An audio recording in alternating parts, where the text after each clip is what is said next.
Viva la Virgen! Congratulations kay Brother Ivan Panganiban sa napakagandang libro at napakaklarong libro ng The Role of Shrines in View of the New Evangelization. Brother Ivan, napakalaking tulong nito sa lahat ng magiging rektor ng National Shrines o Diocesan Shrines. Pinadali mo yung buhay ng rektor. Kung babasahin lang to ng mga magiging rektor, malaking tulong ito sa kanila. Malaking gabay itong libro mo para maging mabuti at maayos at masipag na rektor. Noon pa man, nagamit na ng simbahan ang mga imahe ng mga santo at mga banal para sa ebanghelisasyon. At alam natin, napaka-epektibo nito sa pagpapahayag ng mabuting balita, sa pagpapahayag ng tungkol sa ating Panginoong Jesucristo. At kahit sa ating kapanahunan, kaya nga may mga shrines, may mga national shrines and diocesan shrines dahil sa mga santo, sa mga banal, at dahil sa mahal na Birhen. Ang gustong-gusto ko dito sa libro ni Brother Ivan ay yung inihiwalay niya yung Parish Pastoral Council sa Shrine Ministry.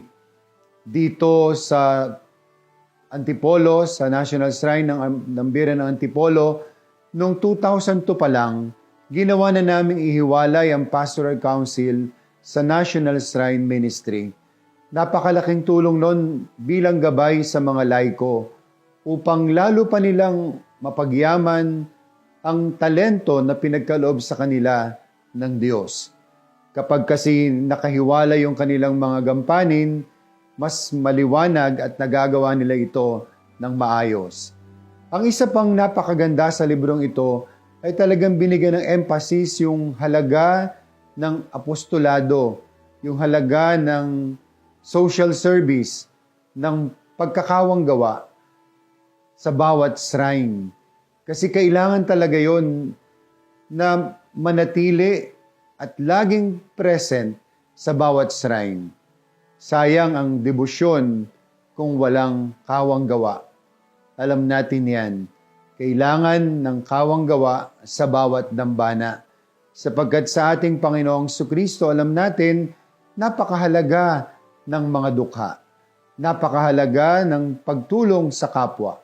Katulad dito sa Antipolo, merong patronato, merong hapag ni Maria, merong tinapay ng Birhen.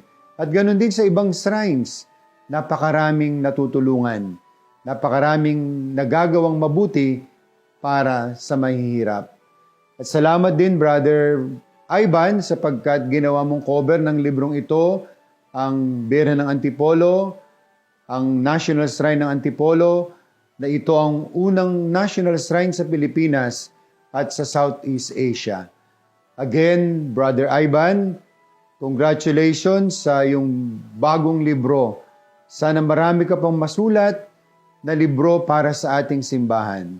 At marami ka pang magawang kabutihan na paglilingkod sa mga shrines, lalong-lalo na sa pambansang dambana ng Ina ng Kapayapaan at mabuting paglalakbay.